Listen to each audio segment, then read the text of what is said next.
కాకినాడ జిల్లా గండేపల్లిలో వరద బాధితుల సహాయార్థం గండేపల్లి తెలుగు యువత ఆధ్వర్యంలో వాటర్ బాటిల్స్, బిస్కెట్ ప్యాకెట్లు వ్యాన్లో సిద్ధం చేసిన వ్యాన్లను విజయవాడ పంపించడానికి తెలుగుదేశం పార్టీ జిల్లా అధ్యక్షులు జ్యోతుల నవీన్ కుమార్ జెండా ఊపి ప్రారంభించారు.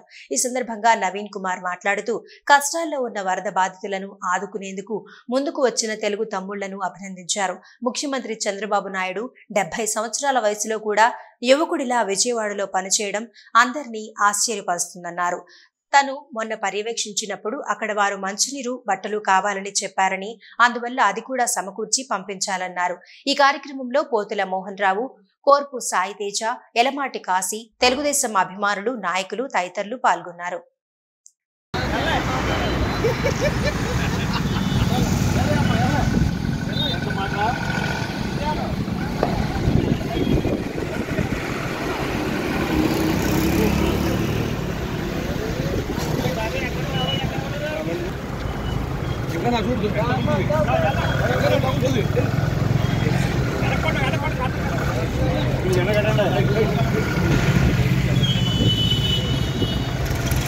నమస్కారం.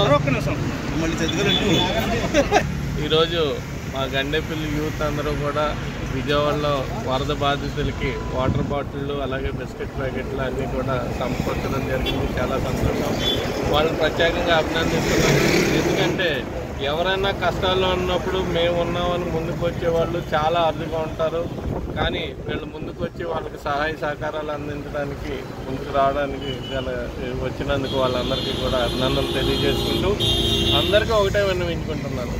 గత వారం రోజులుగా కూడా మన ముఖ్యమంత్రి వర్యులు చంద్రబాబు నాయుడు గారు కానీ, లోకేష్ గారు కానీ, అలాగే ఇతర సభ్యులందరూ, మంత్రులందరూ కూడా అక్కడ ఉండి వాళ్ళకి ఎటువంటి అసౌకర్యాలు కలగకుండా అన్ని సౌకర్యాలు కూడా చూస్తున్నా సరే ఈ వరద బాధితుల్ని కూడా పూర్తి స్థాయిలో కూడా ఆదుకోలేకపోయిన పరిస్థితులు ఉన్నాయి. ఎందుకంటే వాళ్ళకి ఎట్టి పరిస్థితుల్లోని పీకుల్లోతు నీళ్ళలోని వాళ్ళు 4-5 రోజులు ఉండిపోవడం వల్ల వాళ్ళకి కరెంట్ లేదు, తర్వాత తినడానికి ఆహారం లేదు. ఇవన్నీ కూడా అన్ని రాష్ట్రం నలుమూలల నుంచి చంద్రబాబు నాయుడు గారు ఆదేశాల మేరకు అన్నీ కూడా అక్కడ సమకూర్చడం జరుగుతుంది.